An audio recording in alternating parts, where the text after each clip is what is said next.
L'Europe, l'Europe, l'Europe, on entend parler de l'Europe sans arrêt en ce moment, que ce soit les agriculteurs en colère hier ou même Emmanuel Macron qui récemment a remis un peu d'huile sur le feu de la guerre entre la Russie et l'Ukraine. Et puis, on parle aussi beaucoup de l'Europe pour les élections qui arrivent, qui sont en juin prochain, les élections européennes. Et donc, pour parler de tout ça, tout particulièrement de la guerre en Ukraine, de la tournure que sont en train de prendre les événements et qui m'inquiètent de plus en plus, vous le savez, mais également pour les élections européennes, eh bien, j'ai invité François Asselineau qui m'a fait le plaisir de venir. François Asselineau, bonjour. Bonjour, bonjour et bonjour de me réinviter sur votre chaîne que j'apprécie beaucoup. Merci beaucoup. Alors, vous êtes donc le président de l'UPR et la dernière fois que je vous avais vu, la guerre en Ukraine commençait tout juste. Et donc, vous nous aviez parlé de cette guerre et de la façon dont vous voyez les choses à l'époque. La Russie, vous l'avez vu comme un pays qui, avant tout, avait été agressé et qui, d'agressé, était devenu l'agresseur. Depuis, la situation a beaucoup évolué et surtout, on voit que récemment, il y a une escalade énorme dans la guerre, une escalade énorme où notre président Emmanuel Macron commence à parler d'envoyer des troupes au sol. Il a même remis ça sur le panier aujourd'hui, il y a quelques heures, en parlant notamment depuis Prague et en disant qu'il fallait que nos alliés arrêtent d'être des lâches, carrément. Et on voit aussi l'Allemagne qui, elle, s'est fait prendre la main dans le sac en ayant des officiers de haut rang qui parlaient d'envoyer des missiles en principe interdits aux Ukrainiens pour pouvoir atteindre les Russes jusque sur leur territoire. Donc, j'aimerais que vous puissiez nous donner votre éclairage, comment vous voyez la guerre où on en est actuellement, et surtout, est-ce que vous voyez une porte de sortie honorable pour tout le monde, mais qui nous permettrait d'arrêter cette guerre. Donc déjà, faisons un point. Où en sommes-nous? Est-ce que vous pensez qu'il y a quels sont les développements de la guerre actuellement, selon vous? Alors, vous avez raison d'évoquer, quand on s'était vu, j'avais donné mon point de vue sur le fait que, à l'origine, quelle est la cause première de toute cette affaire, c'est quand même la volonté de l'OTAN et des États-Unis de refouler la Russie dans ce que les géopoliticiens appellent le heartland eurasiatique, et donc d'essayer progressivement de couper notamment l'Ukraine de la Russie, de son influence russe. C'est pas une invention, c'était notamment Zbigniew Brzezinski, qui a été longtemps conseiller, et notamment international, conseiller pour les affaires de géostratégie auprès de plusieurs présidents des États-Unis, le dernier en date étant Obama, et qui avait justement expliqué ça, avait expliqué qu'il fallait, pour que la Russie ne soit plus jamais une grande puissance, il fallait détacher l'Ukraine. Donc, je maintiens l'analyse que j'avais faite, même si je trouve que c'est dommage que la Russie ait le mauvais rôle d'origine, puisque c'est elle qui a commencé à visuellement, aux yeux des populations occidentales, c'est elle l'agresseur. En réalité, l'agresseur, c'est pas elle. En réalité, ceux qui ont bien décidé de déstabiliser la Russie, ce sont les États-Unis avec le coup d'État du Maïdan, 10 ans avant l'intervention du 24 février 2022, enfin 8 ans avant, c'était en 2014. J'ai pas changé sur ce point de vue. Alors, ce qui s'est passé depuis lors, je pense qu'il y a eu, d'une part, il y a eu en fait deux camps qui se sont mutuellement sous-estimés.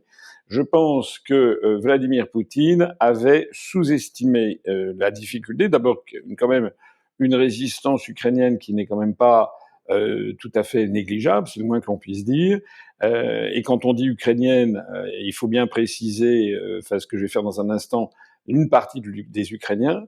Et d'autre part, il y a eu une sous-estimation de la Russie par les puissances occidentales.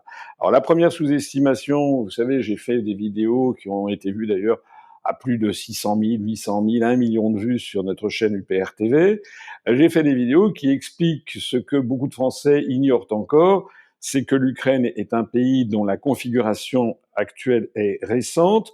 Elle a à peu près un siècle. C'est dans les années 1920 que Staline a décidé de créer ce pays, qui est un pays composite avec deux grandes portions qui se haïssent l'une l'autre, dont les populations se détestent. C'est d'une part toute la partie nord-ouest de l'Ukraine, qui est peuplée de ce qu'on appellerait les polono-lituaniens, qui ont appartenu jadis à un grand-duché qui s'appelait le grand-duché de Pologne-Lituanie. On parlait aussi de la République des deux nations, et qui est tourné mentalement, psychologiquement, religieusement aussi. Ce sont des catholiques uniates liés à Rome, qui regardent vers l'ouest. Et puis, il y a la partie sud-est du pays qui, elle, jadis, jusqu'au XVIIIe siècle, relevait de principautés musulmanes, notamment des khanas, K-H-A-N-A-T, un khanat qui se trouvait en Crimée, et pareil dans le Donbass, ce qu'on appelle les plaines pontiques, ce sont des plaines marécageuses qui abordent la mer Noire, que les anciens, sous l'Antiquité, appelaient le Ponteuxin, d'où le nom de marais pontiques. Toutes ces zones-là appartenaient donc à des puissances musulmanes qui étaient tributaires, en fait, vassales de la Sublime Porte, c'est-à-dire du sultan de Constantinople. Au XVIIIe siècle, la Grande Catherine de Russie, conseillée par son armée, elle était d'origine allemande, elle, hein, mais c'était une femme à poil, c'est un des plus grands tsars qui est connu la Russie. Elle a envoyé celui qui était à la fois son général en chef et puis son amant, Potemkin, elle l'a envoyé dans le sud, justement, pour chasser les musulmans, s'installer dans ces territoires, et en particulier en Crimée, puisqu'ils avaient repéré qu'il y avait une grande baie naturelle qui servirait de port militaire formidable, puisque le drame de la Russie, de tout temps, a été d'avoir accès aux mers chaudes, c'est-à-dire à des mers qui ne soient pas bloquées par les glaces pendant 3 ou 4 ou 6 mois de l'année, comme c'est le cas de Arkhangelsk, qui est tout à fait au nord, dans la mer Arctique. Donc, il y a eu entre 1770, 1780, 1790, il y a eu des expéditions militaires russes qui ont battu les puissances musulmanes. Il y avait une capitale qui s'appelle Bakhchisarai, qu'on voit toujours d'ailleurs, qui est à mi-chemin entre Sébastopol et Simferopol en Crimée. Les Russes se sont installés et ils ont donné des noms russes d'ailleurs à toute cette région. Sébastopol, c'est la ville de Sébastien, c'est là qu'ils ont créé le grand port militaire occidental de la Russie. Simferopol, c'est un nom russe, mais aussi dans le Donbass, des villes comme Mariupol, c'est la ville de Marie, Melitopol, c'est la ville du miel, Odessa, ça veut dire Ulysse en russe. Toutes ces villes, en fait, ont été créées par les Russes. Et il y a une colonisation de peuplement un peu à 50 ans près, à 50 ans avant, c'est un peu la même chose que la France s'installant en Algérie. Mais c'est la France s'installant en Algérie, mais dont les musulmans seraient partis, si je peux comparer. C'est-à-dire, il n'y a plus que des Russes, en fait, à 90% près, avec un problème spécifique des Tatars de Crimée, mais on peut dire que globalement, ce sont des populations russes. Et Staline, donc, dans les années 1920, a voulu créer un pays composite en mélangeant les populations du Nord-Ouest qui regardent vers l'Ouest et qui sont traditionnellement très hostiles aux Russes, et les populations du Sud-Est, pour faire la République socialiste fédérative d'Ukraine. Donc le problème originel, il est là, c'est d'avoir un pays avec deux peuples qui se regardent en chien de faïence. On l'a vu d'ailleurs de façon extraordinaire au moment de l'opération Barbarossa en 1941, lorsque Hitler a lancé ses troupes en Ukraine pour aller battre l'Union soviétique. Lorsqu'ils ont franchi la frontière du côté de Brest-Litovsk, enfin du côté de Lvov, par là, c'est-à-dire à l'extrémité de la Pologne, ils sont entrés en Ukraine et ils ont été accueillis comme des libérateurs. Hein, ça a été une des surprises, évidemment utilisé largement par la propagande nazie en Europe occidentale en 1941-42. Ils ont été accueillis par des libérateurs, par ces populations justement, qui avaient souffert du joug non seulement russe, mais du joug communiste, avec par ailleurs une famine qu'on appelle Holodomor. On ne sait pas si ça a été plus ou moins organisé. Les avis des historiens divergent sur le sujet. Enfin, il y a eu de ça. D'où d'ailleurs le fait qu'aujourd'hui, il y a encore une grande partie des Ukrainiens qui sont suspectés d'être des néo-nazis, qui glorifient le chef de l'époque qui s'appelait Bandera, qui était en fait, même si on essaye ici ou là de trouver dans sa biographie des traces comme quoi il se serait un petit peu opposé aux nazis, en réalité, c'était quand même un collaborateur de l'Allemagne hitlérienne. Et ça, il est très important de revenir sur cette histoire, même si je le fais sommairement et rapidement, parce que ça explique le soubassement fondamental de l'antagonisme qu'il y a actuellement. Il y a dans la pensée russe, pas celle de Poutine, mais celle de tout le peuple russe, l'idée quand même qu'ils ont affaire à un pays qui n'a pas été dénazifié et qui d'ailleurs, on le voit, il y a des manifestations de mouvements néo-nazis qui ouvertement en Ukraine. Alors, lorsque l'Union soviétique, enfin, il y a pour être exhaustif, pour bien camper la problématique, il y a eu en 1954, à l'époque, donc c'était un an après la mort de Staline, Khrouchtchev était le secrétaire général du Parti communiste de l'Union soviétique, en partie d'origine ukrainienne d'ailleurs, et Khrouchtchev, en 1954, à l'occasion du tricentenaire d'un traité que les Français ne connaissent pas du tout, qui s'appelle le traité de Péreyoslav, de 1654, c'est un traité à partir duquel toute la rive orientale de Dniepr, de ce fleuve qui passe par Kiev, a été rattachée à l'Empire russe, avec notamment la ville de Kiev, la Rousse de Kiev, la principauté de Kiev. C'est d'ailleurs à partir de ce moment-là qu'on a parlé de l'empereur de toutes les Russies, parce qu'il y avait la Rousse de Kiev, la Rousse de Minsk, la Rousse de Moscou, donc c'était toutes les Russies. En 1954, pour le tricentenaire de ce rattachement partiel à l'époque de l'Ukraine à la Russie, on ne parlait pas vraiment d'Ukraine d'ailleurs à l'époque, Khrouchtchev, comme ça, a décidé de faire cadeau à la République socialiste fédérative d'Ukraine de la péninsule de Crimée, qui ne faisait pas partie de l'Ukraine. Ce qui faisait partie de l'Ukraine, c'était le Donbass. Mais en revanche, la Crimée n'en faisait pas partie, était rattachée à la République fédérative de Russie. Précisons d'ailleurs au passage que tout ça, évidemment, était dans le cadre de l'Union des républiques socialistes soviétiques, de l'URSS, et je vais vous parler d'un nom que vous connaissez sans doute, qui est Stakhanov, le fondateur, l'inventeur du stakhanovisme. Vous savez que c'était un mineur qui avait fait 20 fois ou 30 fois les contraintes du plan. Il était devenu un héros de l'Union soviétique sous Staline dans les années 1935-36, je crois. Eh bien, Stakhanov était un mineur du Donbass, ce qui montre à quel point ça faisait vraiment partie intégrante de l'espace soviétique. Lorsque Khrouchtchev, en 1954, transfère la Crimée à la République d'Ukraine, de la République socialiste fédérative de Russie à la République socialiste fédérative d'Ukraine, bon, personne n'y voit finalement un malice, parce que tout ça reste dans le cadre de l'URSS. Ça paraissait simplement un cadeau, comme ça, une espèce d'élément de confiance. Pourquoi Khrouchtchev a-t-il fait ça? C'est encore une autre histoire. Les historiens se perdent en conjectures sur les tenants et les aboutissants de toute cette histoire. Mais en attendant, ça a des conséquences alors tout à fait immédiates. C'est que lorsqu'en 1991, l'Union soviétique s'est désintégrée, eh bien, chaque république qui composait l'URSS a pris son indépendance, l'Ukraine comme l'Ouzbékistan, la Lettonie ou la Lituanie. Sauf que l'Ukraine, elle était devenue indépendante avec d'une part le sud-est peuplé de Russes, de russophones, et d'autre part la Crimée qui n'avait jamais été ukrainienne, sauf que depuis 1954, dans laquelle se trouvait le port militaire qui était absolument essentiel à l'armée, à la navale russe. C'est fondamental. Voilà, c'est vraiment fondamental. Donc, pour les Russes, évidemment, il était hors de question de laisser s'échapper le port de Sébastopol. D'autant plus que la Crimée, moi je suis allé en Crimée en 2015 à l'occasion du 70e anniversaire de la victoire sur le nazisme. La Crimée est peuplée, il y a un dicton chez les Russes qui disent que les gens de Crimée sont plus Russes que les Russes. Hein. Donc c'est vraiment des familles de militaires, un peu l'équivalent des pieds noirs installés en Algérie. Donc c'est vraiment on peut dire des chauvins, des nationalistes, en tout cas des patriotes russes exacerbés, plus encore qu'en Russie. Il était hors de question pour Moscou de laisser filer la base militaire fondamentale de Sébastopol.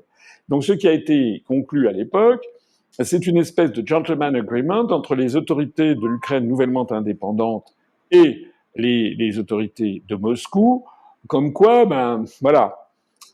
en gros, l'Ukraine faisait attention parce qu'ils étaient quand même à côté de l'ours russe et ils signaient un bail amphithéotique sur des décennies, laissant à la disposition des Russes le port de Sébastopol, toutes les installations militaires. Voilà, c'était une idée, il fallait faire ça de façon prudente. Hein.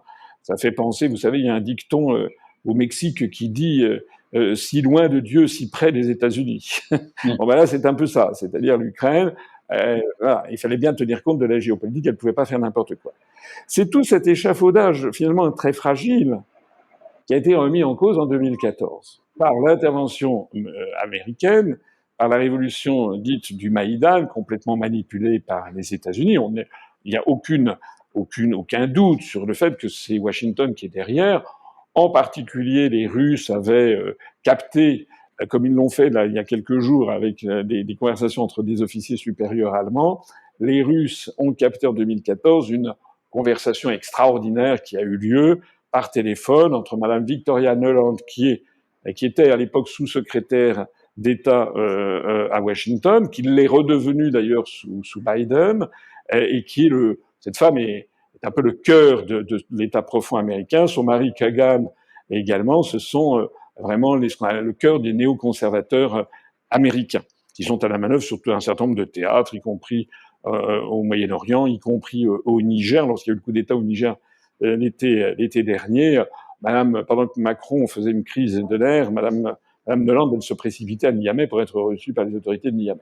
Bon, bref, Madame Nuland et les néoconservateurs ont lancé cette révolution du Maïdan, une espèce de révolution de couleur, pour chasser l'autorité qui avait été normalement élue et pour installer un pouvoir à la solde des Américains. Donc il y a eu cette conversation qui a été interceptée par les services de renseignement russes entre Madame Victoria Nuland et l'ambassadeur des États-Unis à Kiev à l'époque, qui s'appelait Geoffrey Pyatt, et qui aujourd'hui d'ailleurs a rejoint, est dans la centrale, à l'administration centrale, au département d'État. Il est un collaborateur de Madame Nuland. Et cette conversation a été ensuite balancée par la Russie sur l'Internet mondial. Tout le monde l'a noté. Il a été intéressant de voir comment cette conversation a d'ailleurs été neutralisée dans les grands médias occidentaux, puisque à un moment dans cette conversation, Madame Nuland disait, l'ambassadeur demandait qu'est-ce qu'on fait avec l'Union européenne, et elle avait répondu gracieusement fuck the EU, c'est-à-dire que l'Union européenne aille se faire foutre. Alors ça a été mis en exergue dans les médias occidentaux, mais finalement c'était pas le sujet. Le sujet, c'était pas tellement qu'elle méprise l'Union européenne, ça on sait très bien que les États-Unis méprisent complètement l'Union européenne, plus exactement le considèrent comme une colonie, comme un glacis géopolitique à l'heure. En revanche, ce qui était vraiment fondamental et qui n'a pas été suffisamment relevé par les médias occidentaux, c'était l'existence même de cette conversation et le fait qu'elle donnait ses instructions à son ambassadeur pour nommer les différents ministres. Voilà, Klitschko, elle n'en voulait pas, il allait devenir maire de Kiev. Enfin, c'était vraiment un pays qui était en train de passer complètement sous la domination américaine. À partir de là, vous le savez, le nouveau pouvoir à Kiev a commencé à se livrer à des procédés de plus en plus discriminatoires à l'encontre des populations du Donbass, un peu par revanche, il y a eu un aspect revanchard, et à martyriser les populations du Donbass, à leur interdire de parler le russe, éventuellement à se livrer à des exactions sur eux. Il y a eu un drame terrible qui s'est produit au théâtre, je crois, ou à l'opéra d'Odessa avec des dizaines de morts. Tout ça, évidemment, a enflammé les esprits de part et d'autre, avec des Russes qui étaient un peu comme les pieds noirs en Algérie, si vous voulez, mais sauf que cette fois aussi, au lieu d'être attaqués par des populations musulmanes locales, en fait, ils étaient attaqués par leurs compatriotes polono-lituaniens du Nord-Ouest. J'espère que je me fais bien comprendre. Et donc, progressivement, ça a viré au risque de guerre civile jusqu'aux accords dits de Minsk. Minsk, c'est la capitale de la Biélorussie, qui est le pays au nord, juste au nord. Et dans ces accords de Minsk, il avait été défini qu'il y aurait une espèce voilà, on allait calmer le jeu. Le pouvoir de Kiev reconnaissait aux populations russophones du Donbass et de Crimée une certaine forme d'autonomie, la capacité de parler leur langue, d'avoir leurs coutumes, leur religion orthodoxe qui n'est pas la même que les autres, et puis en gros d'avoir une assez puissante autonomie locale. Et évidemment, ne touchant pas au port de Sébastopol, dont j'ai rappelé tout à l'heure qu'il avait été mis à la disposition des forces russes par une espèce de bail amphithéotique sur des dizaines d'années. Alors, on en était là, et cet accord de Minsk était garantie par plusieurs puissances, enfin deux puissances notamment, qui étaient la France et l'Allemagne. Sauf qu'en réalité, la Russie et Poutine a cru dans cet accord, mais en réalité, on le sait par les révélations faites de façon très imprudente par Madame Merkel, qui était à l'époque chancelière d'Allemagne, confirmée quelques jours après par le président François Hollande, enfin l'ancien président, c'est qu'en fait, l'Allemagne et la France, loin de jouer l'apaisement et d'être les puissances garantes de cet accord, en fait, ont conçu ça comme un moyen de permettre à l'Ukraine de se préparer à une invasion de la Russie, en tout cas de construire des places fortes comme celle de Avdiivka qui est tombée récemment aux mains des Russes, de construire des quantités de tranchées pour une guerre qui pourrait durer, de commencer à s'approvisionner en armes, etc. Donc il y a eu une volonté absolument délibérée, pilotée d'ailleurs depuis Washington, sur laquelle la France et l'Allemagne ont fermé les yeux pour permettre en fait de se préparer à une attaque de la Russie. Alors, je serai exhaustif, j'aurais terminé quand j'aurais précisé aussi un point qui alors n'est jamais mentionné dans tous les médias occidentaux, c'est que l'objectif poursuivi par les États-Unis n'est pas seulement d'arracher l'Ukraine à l'influence que la Russie exerce sur ce pays depuis des siècles. Hein. C'est quelque chose, c'est comme l'influence des États-Unis sur le Canada. Bon, ou le Mexique, ça remonte à 2 siècles. L'influence de la Russie sur l'Ukraine, je le disais tout à l'heure avec la Rousse de Kiev, c'était 1684, mais on peut remonter bien.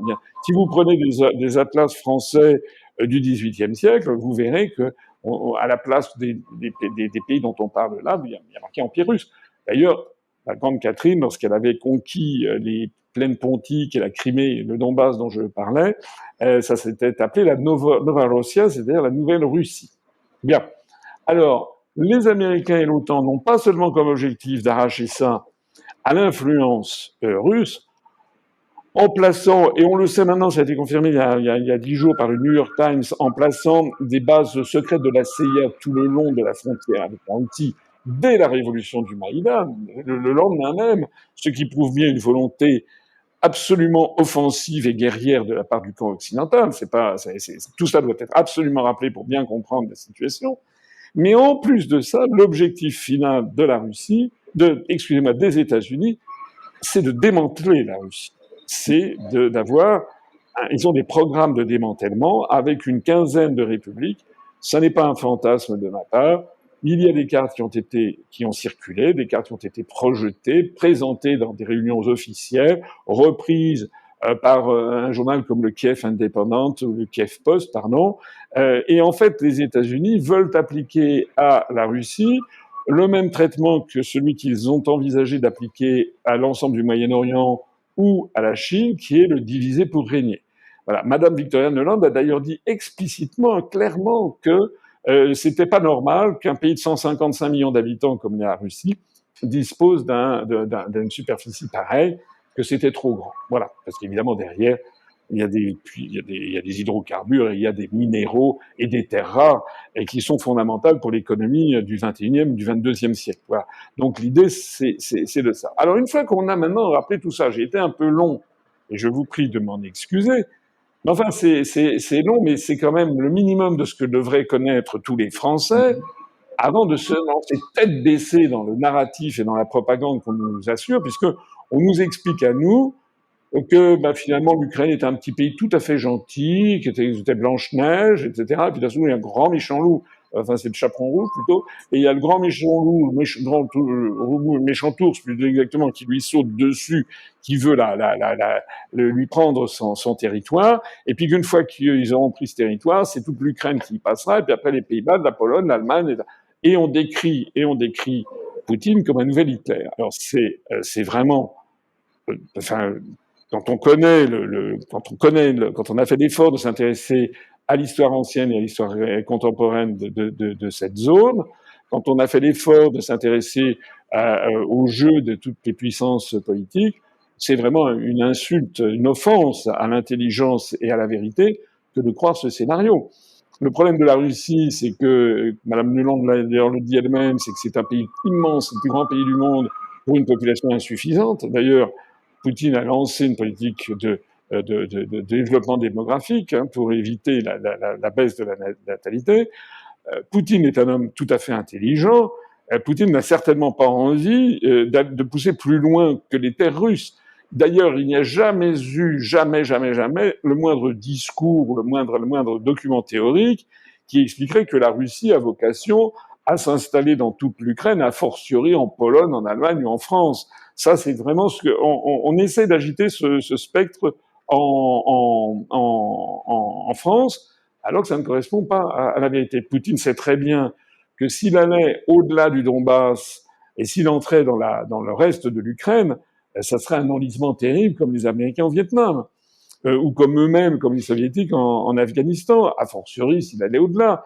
Et Poutine n'est pas fou, donc il ne s'agit pas pour lui d'avoir une espèce de volonté d'expansion, alors même qu'il a beaucoup trop de terres et pas assez d'habitants. Lui, son truc, c'est premièrement de protéger les populations russophones et russophiles du sud-est de l'Ukraine, comme je le disais. Deuxièmement, d'interdire ou de tout faire pour empêcher que les Américains et l'OTAN s'installent le long de leurs frontières. Or ça, je sais qu'il y a des gens qui disent, mais enfin, si c'est le droit de l'Ukraine d'être souveraine, etc. Non, pas tout à fait, parce que tous les pays du monde doivent tenir compte de leur environnement géopolitique. Que ne diraient pas les États-Unis s'il y avait 12 bases militaires russes qui s'étaient construites au Mexique le long du Rio Grande, à quelques kilomètres des premières villes du Texas ou de l'Arizona, de la Californie. Les Américains, d'ailleurs, nous ont déjà donné la réponse, puisque ça s'est passé en 1962 avec la crise des missiles de Cuba. Kennedy était prêt à aller à la guerre planétaire, à la guerre mondiale, si les Russes ne retiraient pas leurs missiles de Cuba. Donc, on voit bien que le narratif qui a été fait pour les puissances, pour les populations occidentales, est faux. Alors, maintenant, je réponds enfin à votre question, mais je crois que c'est important pour essayer de deviner l'avenir. Deviner l'avenir, c'est quoi? C'est que Moscou et Poutine ne peuvent pas être battus. Ils préféreront, c'est absolument certain, ils préféreront aller jusqu'à la guerre mondiale, une guerre thermonucléaire, puisque c'est leur existence même qui est en cause. C'est l'existence même de la Russie, puisque l'objet, c'est d'être démembré. Et c'est donc parce que l'ennemi est à leur frontière.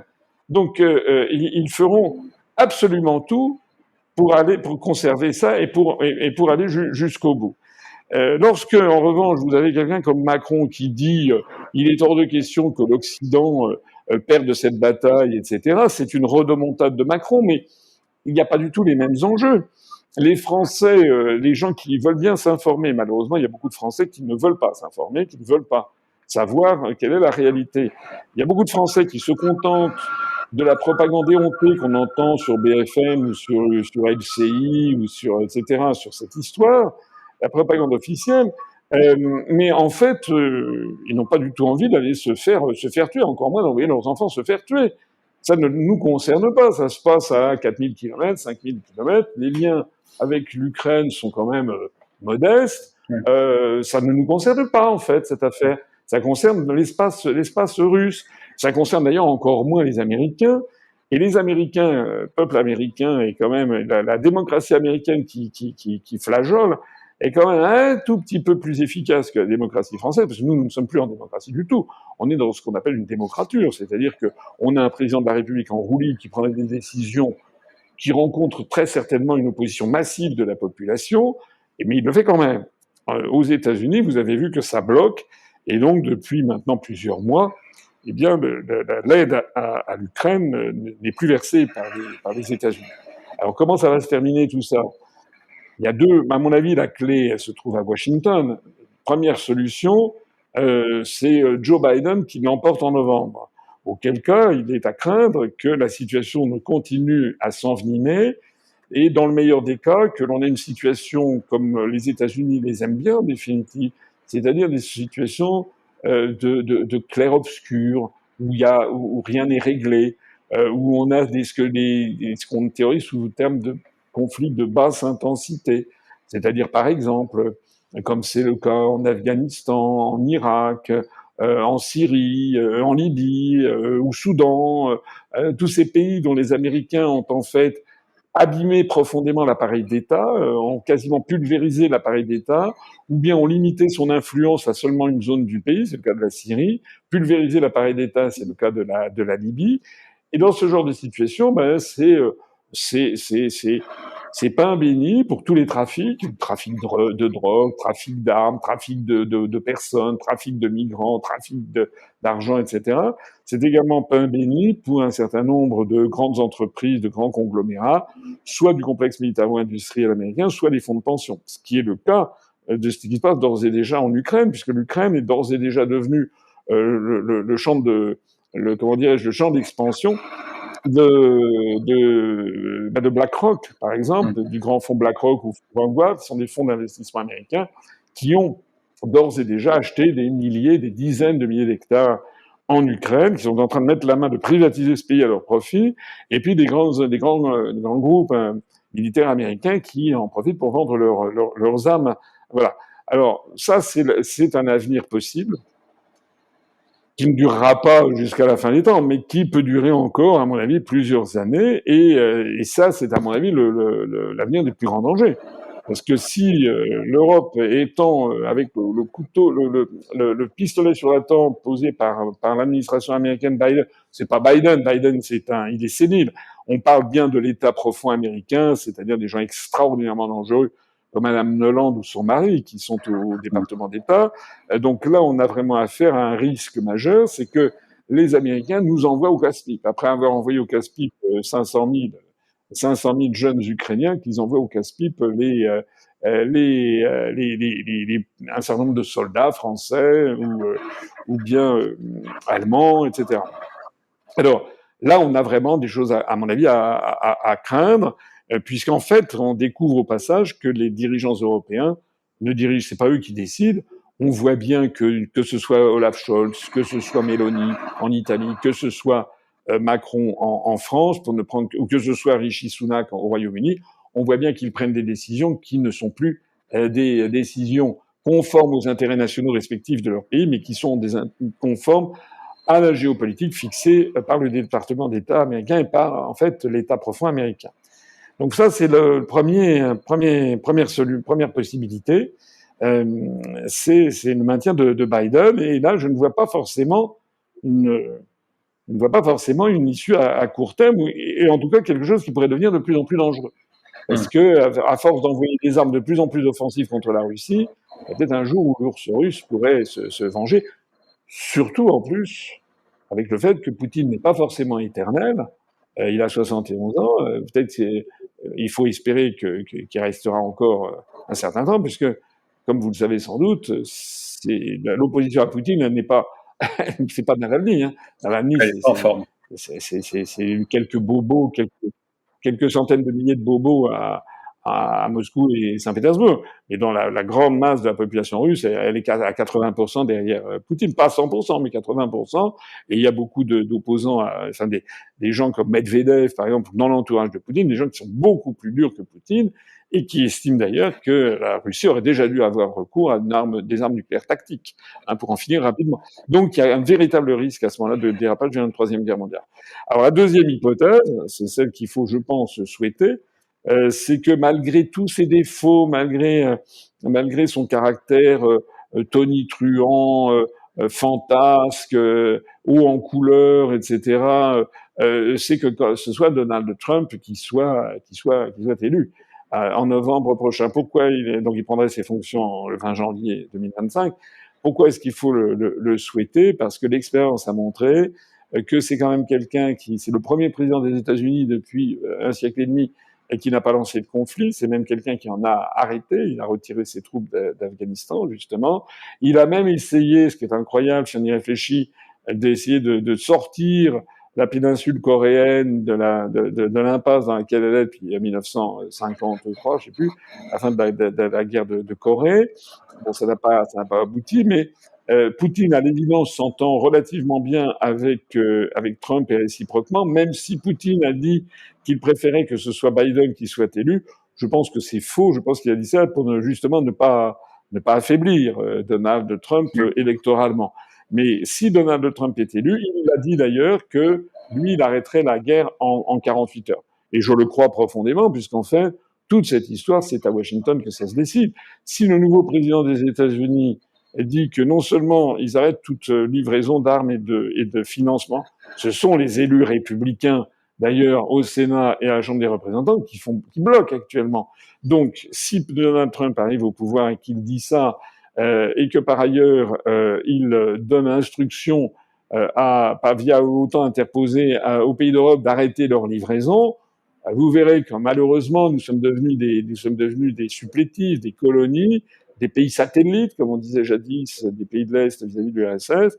Vous verrez d'un seul coup, ça sera assez triste et pitoyable à voir, que d'un seul coup le narratif véhiculé par NCI, par BFM, par TF1 et par Monsieur Séjourné, Monsieur Le Cornu, etc. D'un seul coup, on se rendra compte, finalement, il vaut mieux arriver à une solution de compromis. Alors, qu'est-ce que serait cette solution de compromis? Je vais regarder la réalité. La réalité, c'est pour qu'on ait une solution qui soit stable historiquement pour les années qui viennent. Il n'y a pas de mystère. Si on regarde bien une carte, aujourd'hui, la Russie occupe à peu près 20% du territoire de l'Ukraine tel que reconnu par les puissances internationales. Je crois que c'est 17-18%. La réalité, c'est ça, alors que l'Ukraine ne détient rien. Par ailleurs, l'Ukraine est exsangue, elle a perdu 500 000 hommes, et les puissances occidentales aussi. La France, elle a une semaine de munitions. Et la France, par ailleurs, est dans un état financier qui va amener, il y a un risque, en France, on n'en parle pas, mais d'un risque d'explosion politique, sociale et financière qui devient énorme. Hein, on en parle très très peu, mais en fait, nous avons des dirigeants qui ne dirigent plus rien, qui sont dépassés par les événements. Hein, il y a des questions d'économiser 10 milliards d'euros, mais c'est pas 10 milliards d'euros qu'il faudrait économiser. Déjà, c'est impossible politiquement, mais en fait, il faudrait économiser peut-être 200 milliards d'euros. Hein, vous avez le déficit, pour revenir à l'équilibre, là, le déficit commercial au cours du mois de janvier 2024 s'est élevé à 27,9. Vous multipliez ça par 12, ça fait à peu près, on est parti sur du 300 milliards d'euros de déficit budgétaire. Donc on est dans une situation absolument cataclysmique financièrement. On a un peuple que ça ne concerne pas ce qui se passe en Ukraine. On a un peuple qui n'a aucune envie d'aller se battre. On n'a plus de munitions, on n'a plus d'armes. Bon, donc, et en plus de ça, la Russie, maintenant, ça fait quand même 2 ans qu'ils se sont aguerris sur cette question. Donc, ça veut dire que si on en vient à des négociations de paix, eh ben, la Russie sera dans une position évidemment de force pour imposer sa volonté. Quelle sera sa volonté? Et quelle serait une situation stable? Ce serait de reconnaître que la Russie elle a d'ailleurs déjà fait juridiquement pour elle aura incorporé la Crimée et le Donbass, et peut-être assez possiblement que Poutine demanderait le rattachement de la région d'Odessa pour faire la jonction jusqu'à la Transnistrie qui longe la Moldavie, et en fait pour bloquer l'accès à la mer Noire à l'Ukraine. Quant à l'Ukraine résiduelle, il n'est pas impossible que la Pologne se serve au passage, puisqu'il y a des parties qu'elle lorgnerait avec intérêt. C'est peut-être un peu moins vrai avec le nouveau gouvernement de Varsovie que c'était vrai auparavant avec le gouvernement conservateur, qui se serait bien vu essayer de reconstituer un début de grande Pologne. Il y a peut-être un petit quelque chose à donner à la Hongrie, à la Moldavie, etc. Ça pourrait plaire un petit peu à tout le monde. Et puis le reste devrait devenir, à mon avis, un pays qui serait neutre, un peu comme l'Autriche, par exemple, et qui refuserait à entrer dans un grand bloc occidental, c'est-à-dire ni dans l'Union européenne, ni dans l'OTAN. Et à ce moment-là, je pense que la Russie, quant à elle, montrerait qu'elle n'a aucune envie de conquérir le reste de l'Ukraine, et encore moins le reste des pays de l'Union européenne. Voilà. Excusez-moi, j'ai été infiniment long, mais je pense que il était difficile de faire un tableau assez exhaustif et précis de la situation en moins de temps. Donc, je vous remercie pour cette présentation exhaustive, mais au moins on voit tout concernant la Russie et les craintes que l'on a d'une extension de cette guerre vers l'Europe. Et ça nous amène un peu sur la deuxième partie sur laquelle je vous ai interrogé, c'est-à-dire on a vu que les élections américaines sont cruciales pour cette guerre et que ça va vraiment déterminer l'avenir de cette guerre entre l'Ukraine et la Russie. Mais avant, donc, on a les élections européennes. On sait notamment qu'Ursula von der Leyen est candidate à sa propre réélection comme patronne de l'Europe. Elle trouve qu'elle a tellement bien réussi que elle est de nouveau candidate. Et donc, on a ces élections-là qui arrivent très prochainement en mai et dont on parle de plus en plus maintenant, ça y est, dans les médias mainstream. Et je voulais savoir, donc vous êtes candidat, il y a une liste de votre parti, l'UPR, qui est donc présente.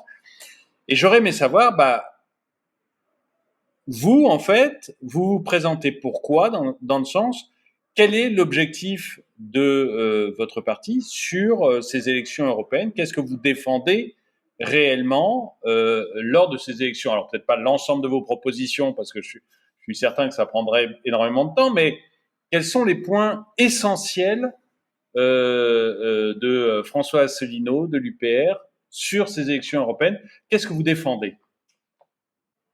Alors, je vais essayer d'être le plus clair possible et assez concis, mais enfin que vos téléspectateurs aient quand même les idées claires. Premièrement, les listes doivent être déposées entre le 6 et le 17 mai. Donc pour l'instant, tout le monde peut annoncer qu'il dépose une liste. Voilà. Il y aura le 17 mai, on saura le 17 mai au soir quelles sont les vraies listes déposées. C'est-à-dire beaucoup trop tard, à mon avis, puisque le scrutin en France a lieu le 9 juin. Moi, je trouve qu'il faudrait faire en sorte que les listes soient déposées bien avant. Ça, c'est le premier point. Le deuxième point, c'est que nous avons d'ores et déjà constitué notre liste. Il y a 81 noms, 41 hommes, 40 femmes, ou l'inverse, 41 femmes, 40 hommes. Nous, on a à peu près notre liste à 2 ou 3 personnes près. Il y a encore des gens on attend encore la réponse de certaines personnes. Et puis, au cours des semaines, puisqu'on ne peut pas la déposer avant le 6 mai, il y aura peut-être des gens qui voudront se joindre, sachant que la liste que je présente ne sera pas une liste purement UPR, c'est le parti politique que j'ai créé, mais il y aura une liste d'ouverture avec des personnalités qui sont à l'extérieur. Voilà, pour montrer un rassemblement. Et donc actuellement, on ne sait pas combien il y aura de listes. C'est le deuxième point. Le troisième point qu'il faut avoir à l'esprit, c'est ça change à chaque élection. Il y a une élection au Parlement européen tous les 5 ans, mais le nombre de parlementaires varie quasiment à chaque fois, en fonction des adhésions des nouveaux États, de ceux qui s'en vont, comme le Royaume-Uni. Donc, le 9 juin prochain, il y aura 725 sièges en lice pour les 27 pays, et la France aura 81 députés sur les 725, ce qui représente 11,25% de l'Assemblée. Donc déjà, lorsque l'on mesure que les élections vont concerner 11% de l'Assemblée, donc il y aura près de 89% des parlementaires qui ne seront pas français, on voit déjà, c'est esquisser une certaine problématique, hein, c'est-à-dire qu'on va être noyé dans la masse. Ça veut dire aussi au passage que lorsque des gens se présentent aux élections en disant qu'ils vont changer l'Europe, ils vont faire ci ou ça, ils se moquent du monde puisqu'ils n'en auront pas le pouvoir. Ils en auront d'ailleurs d'autant moins le pouvoir que le Parlement européen est un Parlement un peu croupion, un peu qui n'a des pouvoirs que résiduels. À l'origine, d'ailleurs, on ne parlait pas d'un Parlement, on parlait de l'Assemblée consultative des communautés européennes. Et puis, petit à petit, avec le traité de Maastricht notamment, et puis les traités ultérieurs, ça s'est modifié, c'est devenu un Parlement européen qui siège à la fois à Bruxelles et à Strasbourg, et auquel on a donné un peu du pouvoir, comme des os à ronger. Quel est le pouvoir du Parlement européen aujourd'hui? Il a essentiellement un pouvoir de validation, d'élection du président de la Commission européenne et de validation des commissaires européens sélectionnés par chaque État. En pratique, ça c'est la théorie, mais en pratique, le président de la Commission doit refléter la majorité qui est sortie des urnes au Parlement lors des élections européennes. Et en règle générale, c'est l'Allemagne et la France qui se mettent d'accord. Madame von der Leyen, par exemple, l'Allemagne et la France s'étaient mis d'accord, et lorsqu'elle s'était présentée à l'élection devant le Parlement européen, de mémoire, je crois, elle était la seule candidate. Donc vous voyez que c'est une démocratie tempérée. Et quant aux commissaires européens, ils sont nommés par les États, Et là aussi, l'expérience a montré que pratiquement ils sont tous validés. En fait, ça s'inspire des hearings, vous savez, des auditions qu'il y a aux États-Unis. Ça, c'est le premier pouvoir du Parlement européen. Le deuxième pouvoir, c'est qu'il vote le budget. Le troisième pouvoir de l'Union européenne, mais c'est un document extraordinairement touffu et bon, il est quasiment impossible de modifier quoi que ce soit lorsque ça arrive. Donc il y a des parlottes, mais qui ne débouchent pas sur des changements majeurs. Le troisième pouvoir, c'est qu'il est censé donner et voter pour à peu près 70% des directives produites par la Commission européenne. Voilà. Mais sachant que, par exemple, tout ce qui est politique étrangère, les grands choix géostratégiques lui échappent, et sachant également que il y a quelque chose que les gens ne connaissent pas, c'est que la Commission européenne, qui est un organisme peuplé de fonctionnaires qui n'ont été élus par personne, sauf éventuellement la présidente et les commissaires, mais qui ont été plutôt plus validés que élus, puisqu'ils ont déjà été choisis auparavant par les États. En fait, la Commission européenne a le monopole de la proposition des directives. C'est-à-dire que voilà, il ne peut pas y avoir de parlementaires qui proposent une proposition de loi, comme c'est le cas par exemple au Parlement français. Et ça veut dire aussi que le Conseil des chefs d'État et de gouvernement ne peut pas proposer, c'est assez incroyable, mais c'est comme ça, ne peut pas proposer de réforme. Ça doit tout passer par la Commission européenne. Tout ça pour dire qu'on ne peut pas dire que le Parlement européen n'ait aucun pouvoir, ça serait excessif. C'était le cas il y a 30 ans, maintenant il y a un petit quelque chose, mais ça reste quand même un parti largement croupion et dont se désintéressent d'ailleurs 95% des habitants des pays de l'Union européenne, parce que tout le monde se désintéresse de ce qui se passe en fait au Parlement européen, sauf des spécialistes ou sauf des professionnels qui suivent de près l'évolution des réglementations européennes. Alors, une fois qu'on a dit tout ça, maintenant je réponds à votre question. Moi, j'ai créé un parti politique pour dire aux Français la vérité. C'est-à-dire la réalité des choses. Bon, moi, je ne leur promets pas monts et merveilles. Nous sommes, je pense, le seul mouvement politique qui proposons aux Français des choses qui dépendent d'eux. Parce que tous les autres partis politiques, de M. Bardella jusqu'à Madame Aubry de LFI, ils vont tous proposer une Europe ci, une Europe ça, une Europe sociale, une Europe écologiste, une Europe puissante, une Europe plus démocratique, et ci et ça, une Europe des patries, une Europe des nations. Voilà, Monsieur Dupont-Aignan va aller jusqu'à dire qu'il faut supprimer la Commission européenne. Bon, tout ça, ça me fait penser, vous savez, ce qu'on dit de façon familière, demain on rase gratis, parce que en fait, ça ne dépend pas d'eux. C'est-à-dire que pour changer les traités européens, parce que c'est bien de ça qu'il s'agirait, si on voulait changer l'Europe d'une façon ou d'une autre, le fonctionnement, il faut changer les traités européens. Or, en vertu de ces traités eux-mêmes, c'est l'article 65, il me semble, du traité de l'Union européenne, les traités ne peuvent être changés qu'à l'unanimité des États membres. Ce qui d'ailleurs s'explique, parce que c'est un traité entre des États-nations souverains, et donc lorsqu'ils transfèrent une partie de leur souveraineté, il faut quand même qu'ils le décident. Même si après ils l'ont perdu, au moment où ils le décident, c'est à eux de le dire. Donc, les traités doivent être ratifiés à l'unanimité. Ce qui signifie, mesurez bien ce que je vais dire, ça veut dire qu'il faut qu'il y ait, puisqu'il y a 27 États, il faut qu'il y ait 27 gouvernements qui soient d'accord, donc qui élaborent un nouveau projet de traité, et donc qui soit signé, et ensuite il faut que les 27 États ratifient en règle générale par le Parlement de chaque État, voire par un référendum. Ça veut donc dire que pour changer les traités, il faut 27 signatures de 27 gouvernements, plus 27 ratifications de 27 parlements. C'est-à-dire C'est compliqué. 54, oui, c'est comme dit, 54 institutions. On l'a vu par exemple sur la Constitution européenne, le gouvernement français avait signé la Constitution européenne, mais les Français ne l'ont pas ratifié puisque le référendum du 29 mai 2005 a été rejeté. Donc vous voyez bien que signature et ratification sont deux choses différentes. Une fois qu'on a bien compris ça, on a compris qu'en fait, on peut pratiquement plus rien changer. Voilà. Donc ça veut dire que les partis politiques qui se présentent aux Français en leur disant on va faire ci, on va faire ci, on va faire ça, mentent aux Français d'une façon pharaonique, c'est colossal. D'abord parce qu'ils cachent que nos représentants ne représentent que 11,25% des parlementaires. Deuxièmement parce qu'ils cachent aux Français que pour changer un point virgule dans les traités, il faut faire signer et ratifier 54 institutions différentes sur le même texte. Voilà. Donc ça veut dire que, en fait, ils mentent. Voilà. Et vous voyez donc apparaître comme tous les 5 ans, hein, c'est comme les champignons après la pluie, on voit apparaître tous les 5 ans des affiches, voilà. Je me rappelle par exemple Monsieur Bardella, il a sorti une affiche là il y a quelques jours qui est d'un grotesque achevé. Ça s'appelle, il a trouvé comme slogan "La France revient, l'Europe revit". Alors, c'est joli, mais ça ne veut strictement rien dire. Il y a rien derrière. C'est rien. D'ailleurs, d'autant plus que M. Bardella, qui a été 5 ans député européen, n'a strictement rien fait. Il a été absent, paraît-il, plus de 70% du temps, et le Rassemblement national s'est illustré finalement pour avoir ratifié, par exemple, ou donné son feu vert à ces fameux accords de libre-échange qu'il vilipende à Paris, sur l'affaire de l'Ukraine, des envois de milliards à l'Ukraine.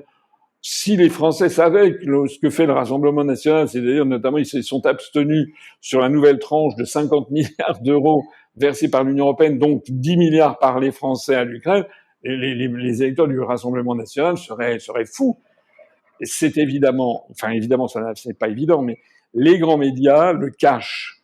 Les grands médias font croire que, en fait, le Rassemblement national serait une opposition terrible, et Monsieur Macron ou Madame Hayet, qui est maintenant à la tête de la liste du parti de Macron pour les européennes, ressassent l'idée tous les 2 jours que que Bardella ou le Rassemblement national voudrait le Frexit, etc. Ce qui est faux, puisqu'on dit le contraire. Alors là, je m'attaque au Rassemblement national, mais c'est pareil sur tous les autres candidats. Hein, ils font des propositions dont on sait qu'elles ne seront pas mises en œuvre. Et d'ailleurs, c'est ce qui se passe en fait. Il suffit de regarder qu'est-ce qui s'est passé au cours des 5 ans. Il est assez drôle et assez pathétique en fait de reprendre les professions de foi ou les affiches qui ont été présentées par tous les partis politiques il y a 5 ans pour les élections européennes de 2019 ou il y a 10 ans pour les élections européennes de 2014. Vous savez, Monsieur Dupont-Aignan, par exemple, qui nous propose de supprimer la Commission européenne, il nous avait déjà fait le coup en 2019, déjà fait le coup en 2014. Enfin, c'est dingue.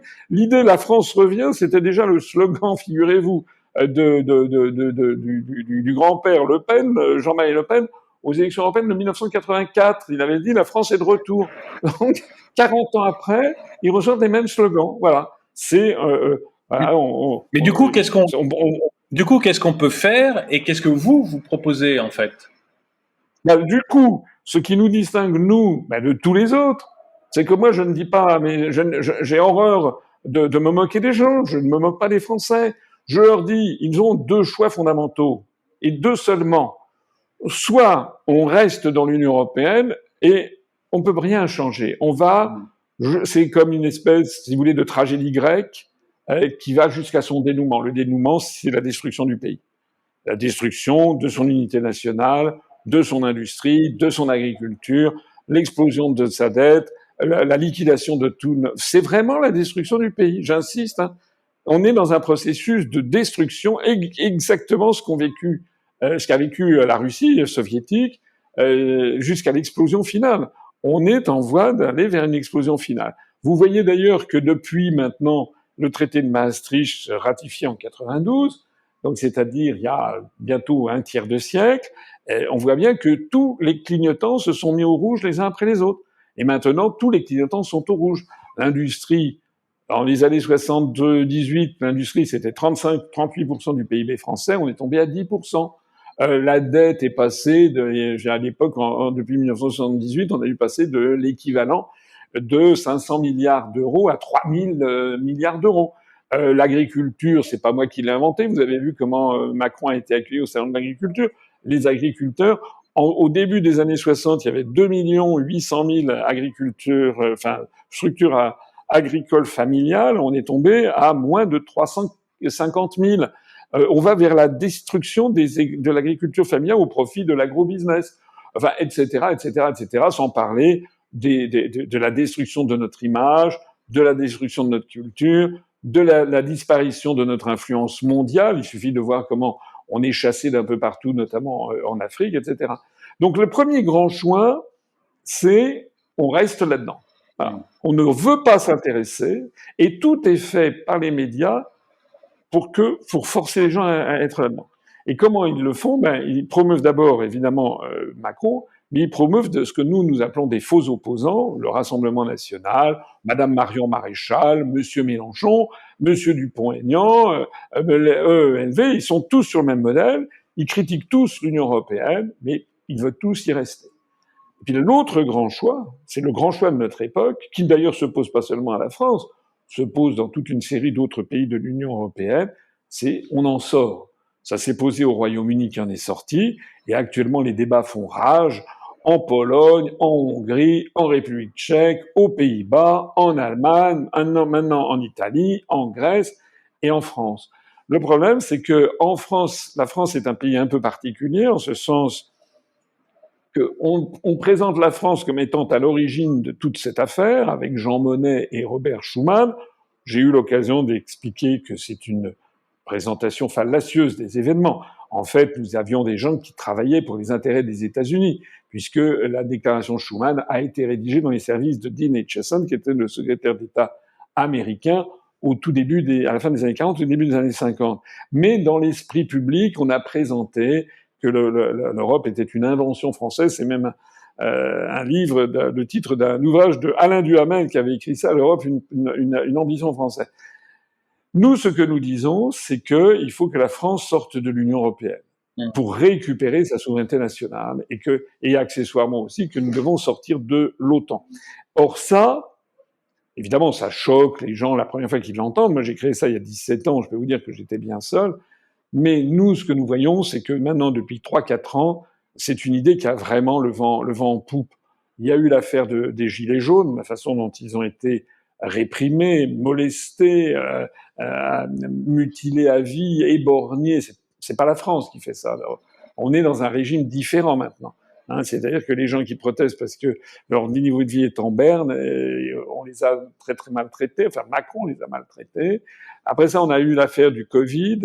Et les Français ont découvert que le Covid, c'était géré de façon extrêmement opaque, c'est le moins que l'on puisse dire, par l'Union européenne, avec ce scandale qu'a représenté les achats de vaccins, enfin d'injections plus exactement, qui étaient expérimentales, les injections que Madame von der Leyen, puisqu'on parlait d'elle, a signées elle-même dans l'opacité la plus totale pour plus de 40 milliards d'euros avec le président de Pfizer, Monsieur Bourla, en piétinant tout ce qui concerne les procédures d'achat des marchés publics, etc. Donc beaucoup de Français ont commencé à comprendre que cette Union européenne dont on avait vanté la transparence, le souci des droits de l'homme, en fait, c'était une organisation sacrément coercitive et qui prenait des décisions qui violaient presque au sens littéral du terme le corps des gens, puisque il y a quand même on a forcé des gens à se faire injecter des produits expérimentaux. Malheureusement, on voit que chaque mois qui passe révèle qu'il y a quand même des effets négatifs, des effets secondaires qui avaient été sous-estimés. Donc ça, c'est le deuxième point. Puis le troisième point, c'est l'affaire de l'Ukraine, justement.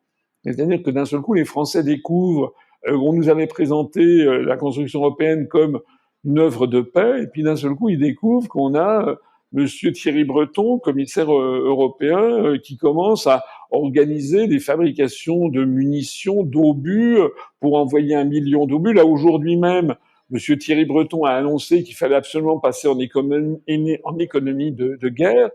Et donc, il y a beaucoup de gens qui se disent, mais enfin, c'est incroyable. En fait, cette Europe, qui était une Europe prétendument pacifique, nous entraîne à la guerre. Regardez la Suisse, regardez la Norvège, regardez l'Islande, ces pays d'Europe, eux, ils n'y vont pas. C'est nous sommes entraînés comme un engrenage. Et puis, il y a encore un quatrième point, c'est l'affaire des élargissements.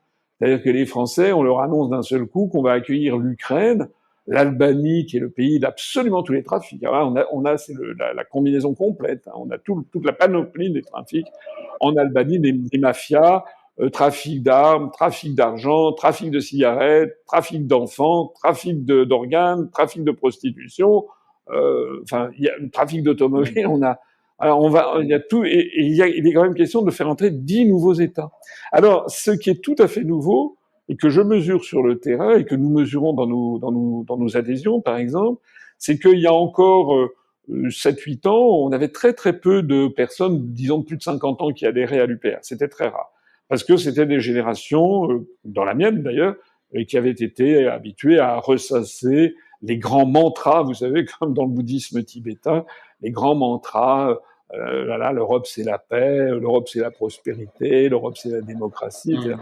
Et ce que l'on voit arriver maintenant depuis 2 ans, c'est très spectaculaire, c'est qu'on a de plus en plus de retraités maintenant qui adhèrent à l'UPR, des gens qui ont compris qu'en fait, avant, l'idée de sortir de l'Union européenne et de l'OTAN était perçue comme un extrémisme, et maintenant, c'est l'inverse. C'est rester dans l'Union européenne, dans l'euro et dans l'OTAN qui sont en train d'apparaître de plus en plus comme un extrémisme, parce que c'en est un d'ailleurs justement.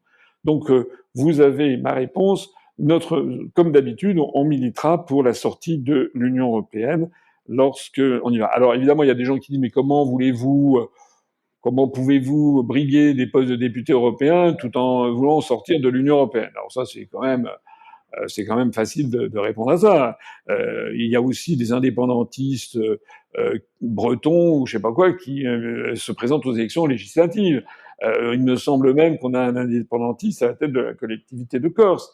On est également aussi, si on va par là, on se demande pourquoi les partisans de la construction européenne d'un État fédéral se présentent à la présidence de la République française. À vrai dire, ils devraient faire comme Jacques Delors, qui avait considéré que ça n'était plus le sujet, puisqu'il était pour un État. Et puis, plus fondamentalement, notre objectif, c'est quoi?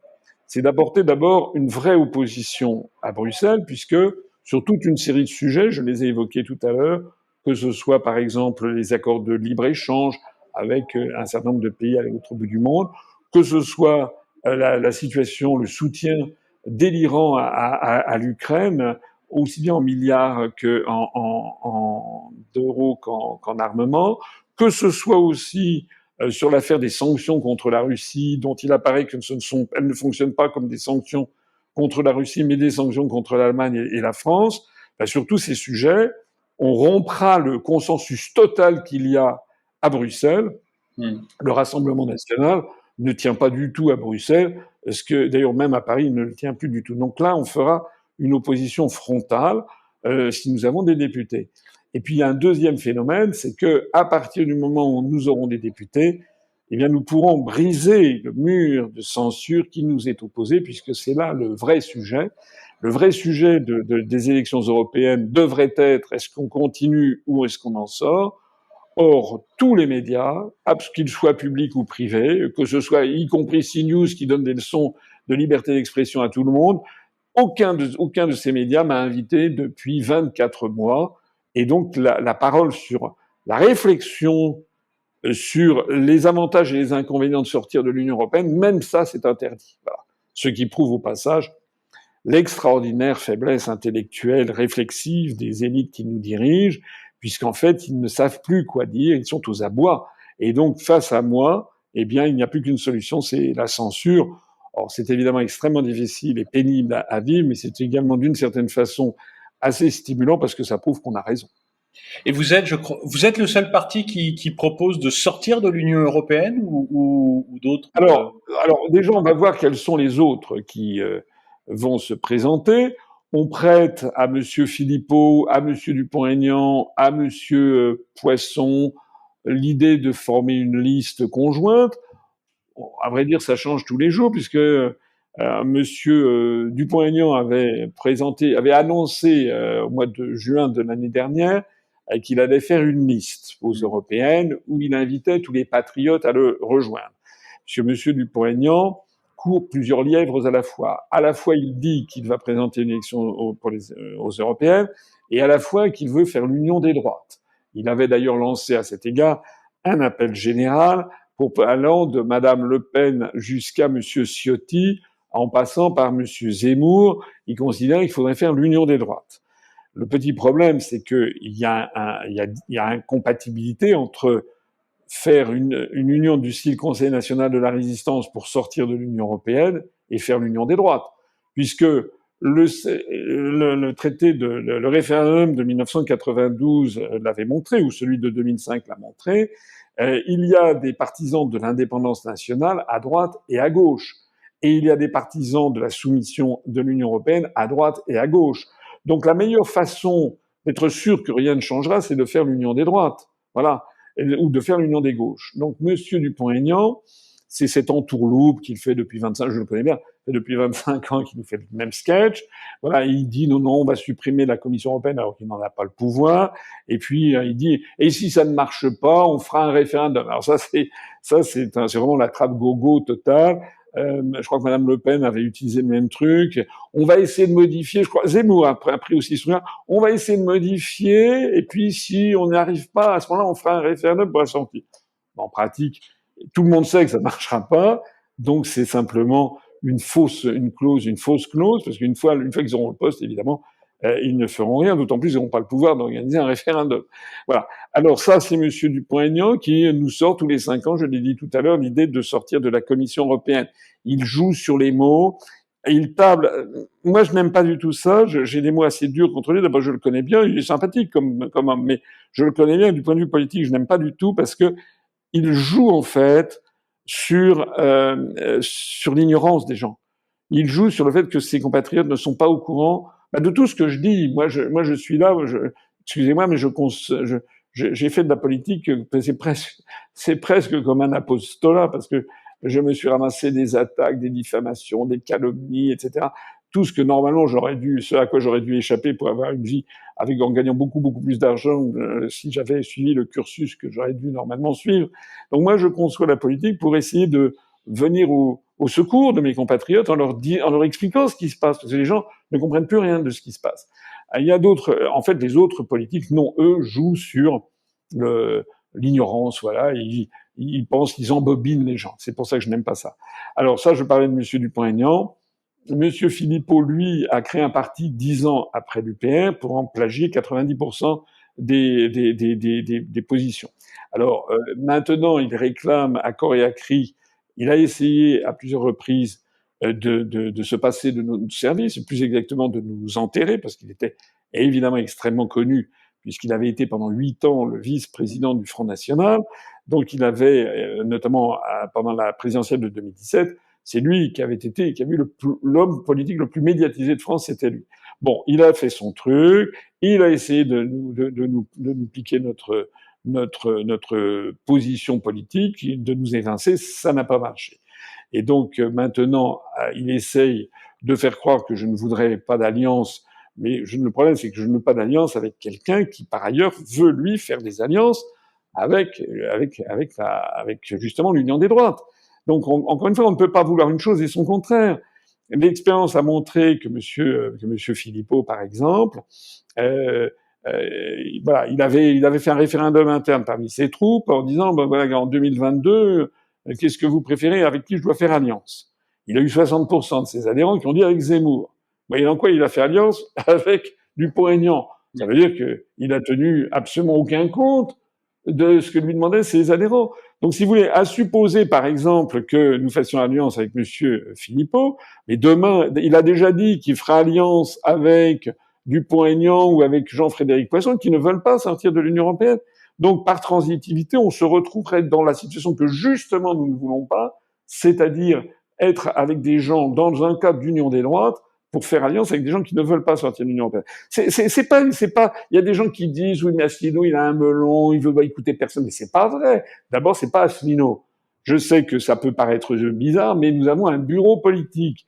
Et l'ensemble du bureau politique de l'UPR pense et veut la même chose que moi. On a eu déjà des discussions sur le sujet.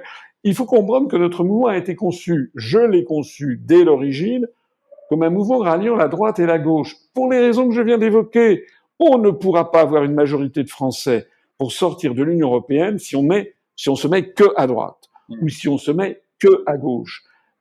Justement, le référendum permet cette fongibilité des électorats de droite et de gauche pour avoir une majorité. Donc, ce que nous voulons, c'est essayer de reconstituer les majorités qui ont, par exemple, dit non au référendum de 2005. Donc nous avons un parti politique et nous prenons un soin vraiment très particulier à ce que notre mouvement se garde bien d'avoir des propos, des projets politiques qui nous cassent dans un camp ou dans l'autre. Et donc quand il y a des sujets qui ne sont pas faciles à traiter, l'immigration par exemple, ou bien la situation au Moyen-Orient et à Gaza, eh bien j'essaie toujours, et le bureau politique avec moi, d'avoir une politique d'avoir des positions qui n'offusquent pas de façon éhontée une partie de l'électorat. Donc c'est vraiment quelque chose de difficile à réaliser. Pour l'instant, on y parvient puisqu'on a vraiment des adhésions qui nous parviennent de partout. Donc on ne va pas, pour une chimère qui serait de faire une alliance pour les européennes, on ne va pas détruire ce tricotage de fin depuis 17 ans de rassemblement. Et puis, je vous rappelle que la politique, ça n'est pas de l'arithmétique. Il y a des dynamiques qui se créent ou qui ne se créent pas. On a vu ce que ça a donné l'Union des souverainistes. Hein. En 2017, M. Dupont-Aignan a fait à la présidentielle 4,7%. Moi, j'avais fait 0,93. M. Philippot était chez Mme Le Pen. En 2022, moi, je n'ai pas eu mes parrainages, notamment avec des petits copains souverainistes qui sont intervenus pour que je ne les ai pas. Mais Monsieur Dupont-Aignan était donc lui, il était en lice, et Monsieur Philippot avait quitté Madame Le Pen et s'est rallié à Monsieur Dupont-Aignan. Normalement, on aurait donc dû voir, comme je n'étais plus présent, comme Monsieur Dupont-Aignan était souverainiste et comme Monsieur, il avait l'apport de Monsieur Philippot, on aurait dû avoir une augmentation tout à fait spectaculaire du nombre de ses voix. C'est le contraire qui a eu lieu. M. Dupont-Aignan est passé de 4,7 à 2%. Alors je sais qu'il explique, oui, mais c'est à cause de la présence de Zemmour. Oui, mais comment est-ce qu'on explique que Mme Le Pen, elle, a grimpé? Voilà. Donc si vous voulez, en fait, l'apport de Philippot à Dupont-Aignan enfin, en tout cas, il reste à prouver que ça a créé une dynamique, puisqu'en fait, il a perdu plus de 60% de ses voix. Voilà. Donc nous, on n'aime pas ces combinaisons. On n'est pas dans la politique aérienne. On est dans la clarté, la transparence. Toutes les personnes sont les bienvenues à l'UPR, mais à condition qu'elles soient de bonne foi et qu'elles veuillent partager l'objectif central qui est la sortie de l'UE, de l'euro et de l'OTAN. Chez nous, il y a des gens qui sont en désaccord. Par exemple, il y a plus que des nuances sur des questions comme Israël, Palestine, comme des questions sur même Russie-Ukraine. Il y a des gens qui sont un petit peu peut-être moins favorables à Moscou, plus favorables à Kiev, etc. Il y a sur les questions économiques ou sociétales. Chez nous, il y a des gens qui viennent de tous les horizons. Donc, sur les sujets sociétaux, on est toujours prudent parce que on sait que ça touche que ce soit par exemple le mariage pour tous, que ce soit l'IVG. Moi, j'ai mon avis personnel, j'ai eu l'occasion de le formuler, mais ce ne sont pas des sujets sur lesquels dont on s'empare parce que ce sont des risques justement d'éclatement. Nous, on se place dans la position du Conseil national de la résistance de 43-44. Il y a le feu au lac. Hein. Donc, comme disait, je crois que c'était la Pompadour ou Louis XV au moment de la perte du Canada français, quand le feu est au château, qui se soucie des écuries. Voilà. Donc là, on doit tous se rassembler pour faire cet effort autour d'un projet pour reprendre notre liberté, notre indépendance nationale et aussi notre liberté vis-à-vis des militaires. Alors, le dernier point, je sais que je parle beaucoup, mais j'espère que je suis clair et que je réponds exhaustivement. Le dernier point, c'est que quel est notre objectif électoral? En 2019, on avait eu 1,2%. Il y avait 34 listes. On a évidemment comme objectif de croître. On a de sérieuses raisons de penser que ça devrait être le cas. Pour plusieurs raisons. La première, c'est que les événements ne cessent que d'aller dans notre sens. Voilà.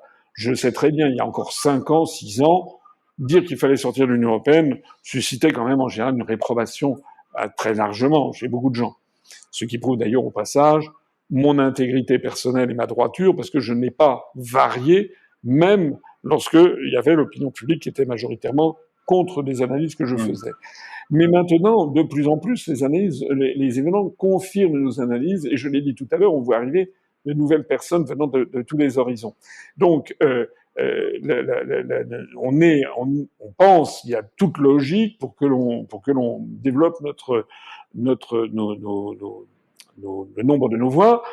On le constate d'ailleurs au nombre de nos adhérents, on le constate aussi, ça tout le monde peut le voir, au nombre de vues que nous réalisons sur notre chaîne de télévision UPR TV. Il y a, en 2019, on était sur cette chaîne YouTube que nous avons, on avait quelque chose comme à peu près 80 000 ou 90 000 abonnés et on était en nombre de vues cumulées aux alentours de 28 millions de vues cumulées. 5 ans après, maintenant nous avons 441 000 abonnés aujourd'hui, au moment où je vous parle, et nous avons 94 millions 500 000 vues cumulées, c'est-à-dire qu'on a fait beaucoup plus que 3 fois plus que ce qu'on avait en 2019. Alors je sais bien que les vues, ça ne fait pas les voix, mais enfin, ça témoigne quand même d'une dynamique et d'un intérêt porté par beaucoup de gens à nos analyses que je mesure personnellement dans la rue, où je suis très souvent abordé par des gens qui me connaissent et qui me remercient pour le travail accompli. Donc nous espérons grimper. De combien? Si on dépasse 3%, nous serons remboursés de nos frais de campagne. de nos frais de campagne. Donc c'est important parce que nous avons budgété 1 400 000 euros. Nous avons lancé une collecte. Au moment où je vous parle, nous avons dépassé 560 000 euros, c'est-à-dire 40%. En 3 mois, on a encore à peu près 4 mois pour la boucler. Donc, a priori, on sera dans les clous. Si d'aventure on avait un petit peu moins, on serait obligé de réduire un peu. Mais j'ai le plaisir de vous le confirmer, c'est que nous allons vraiment avoir une liste. Il y a beaucoup de gens qui disent on va faire une liste, puis ils n'ont pas le nerf de la guerre. Donc, et là, je voudrais en remercier toutes les personnes qui nous aident, parce que ça vient de partout. Alors, si nous dépassons 3%, l'argent dépensé, on le récupérera, ce qui est un véritable enjeu, notamment pour la préparation des élections ultérieures. Maintenant, si on dépasse 5%, c'est un saut significatif, mais qui n'est pas impossible. En 2019, il y a des départements comme la Réunion, ou des territoires comme la Nouvelle-Calédonie, où on avait fait 2,8%. Parce que ce sont des endroits où on peut un peu plus passer dans les médias. Donc, on se dit que il y a, si on dépasse 5%, à ce moment-là, on aura des députés. Et disons, si on faisait 6%, on aurait 6 députés. Et évidemment, ça changerait tout pour les raisons que j'expliquais tout à l'heure. D'une part, parce que nous aurions des vrais opposants, je serais à leur tête, et vous pouvez, les gens me connaissent quand même, hein, ils ne s'imaginent pas que je vais dormir sur les bancs du Parlement européen. Dès que nous aurons la parole, on fera du Nigel Farage, ça sera filmé, on diffusera ça sur les réseaux sociaux. Ça, c'est le premier point. Le deuxième point, c'est que ça nous donnera accès aux médias nationaux. Notre objectif étant d'abord et avant tout d'imposer sur la scène politique française ce débat qui n'a pas lieu et qui est le débat fondamental de notre époque en France, comme d'ailleurs dans les autres pays de l'Union européenne, je le rappelais tout à l'heure, c'est oui ou non, est-ce qu'on reste dans l'Union européenne ou est-ce qu'on récupère notre souveraineté nationale? Eh bien, Monsieur Asselineau, merci d'avoir répondu à mes questions. Merci à tous ceux qui ont regardé cette vidéo. Partagez-la, mettez un like, commentez-la. Et à tous, eh bien, je vous dis à très bientôt. Merci de m'avoir reçu. Je vous en prie.